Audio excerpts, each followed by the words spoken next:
Imagine someone locks you inside a room. No windows, no sounds from outside. The door shuts behind you and you hear the lock click. And then, nothing. Not the nothing you experience when you put in earplugs. Not the nothing of a quiet house at 3 a.m. Something far beyond that. A nothing so complete that scientists had to invent a new measurement to describe it. Microsoft's anechoic chamber in Washington holds a world record that nobody is racing to break. A regular quiet bedroom sits at around 30 decibels of background noise. This room measures negative 20.3 decibels. The background noise is not just low, it is technically negative. The silence here is deeper than anything that exists in nature. You would have to travel into open space to find something close. You have been locked inside it for a week. No way out. Here is exactly what happens to you. Minutes 15 to 45. You become the sound. The first thing you notice is not fear. It is your ears. Your auditory system has spent your entire life performing a filtering operation you never knew about. Traffic, air conditioning, the hum of electricity in walls. Your brain identifies all of it as irrelevant background data and deletes it before it ever reaches your conscious mind. But that filtering system needs something to filter. Remove the background completely and the system does not switch off. It turns inward. Within 15 minutes, you will hear your own heartbeat. Not faintly, loudly. A rhythmic thudding that fills the entire space around you. Within 30 minutes, you will hear your lungs expanding with each breath, the fluid shifting inside your stomach. And then the sound that disturbs people most deeply, the blood moving through the vessels inside your own ears. You have not become more sensitive. The room has simply removed everything else.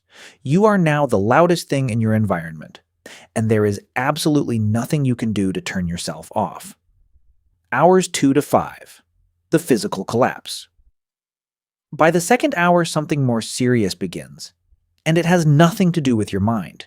Human beings maintain balance through 3 systems working together. Vision, the vestibular apparatus in the inner ear, and something most people never think about, the faint acoustic echoes that bounce off surrounding surfaces and return to your ears milliseconds after every movement you make. In every normal room you have ever stood in, those echoes exist. Your brain uses them constantly to orient your body in space without ever telling you it is doing so. In Microsoft's chamber, 99.99% of all sound is absorbed by the walls the moment it leaves your body.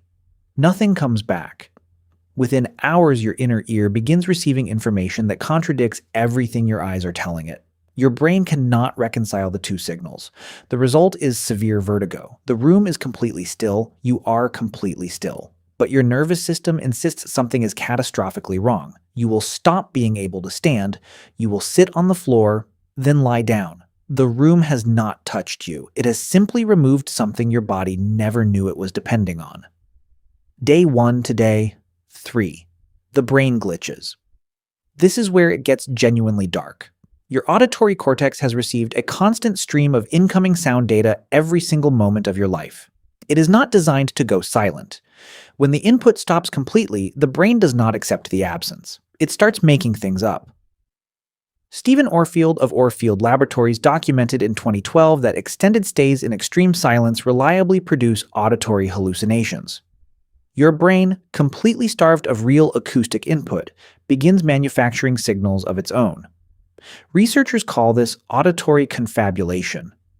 You will hear knocking on a door that does not exist. Music playing from no source. Voices having conversations somewhere just beyond the walls. Nothing is there. Your brain is not receiving a signal. It is generating one.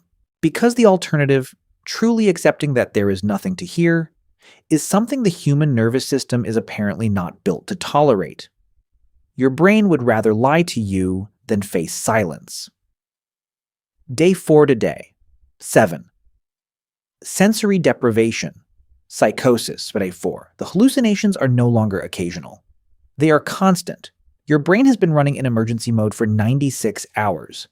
Its attempts to fill the missing sensory data have become uncontrolled. The boundary between what you are hearing and what you are imagining has dissolved completely. Researchers studying prolonged sensory deprivation have documented a recognized psychiatric condition that emerges at this stage: sensory deprivation psychosis. Paranoia sets in. Dissociation follows. Time stops moving in any coherent direction. An hour feels like a minute. A minute stretches into what feels like an entire day.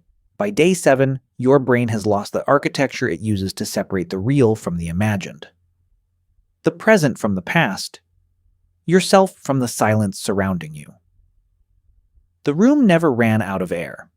The temperature stayed perfectly controlled. Physically, you were never in danger. But you did not make it out the same person who walked in, because it turns out there is something the human mind cannot survive. Not starvation, not darkness, not pain, silence. You won't die of starvation or thirst. You will go completely insane because you finally heard exactly what silence sounds like.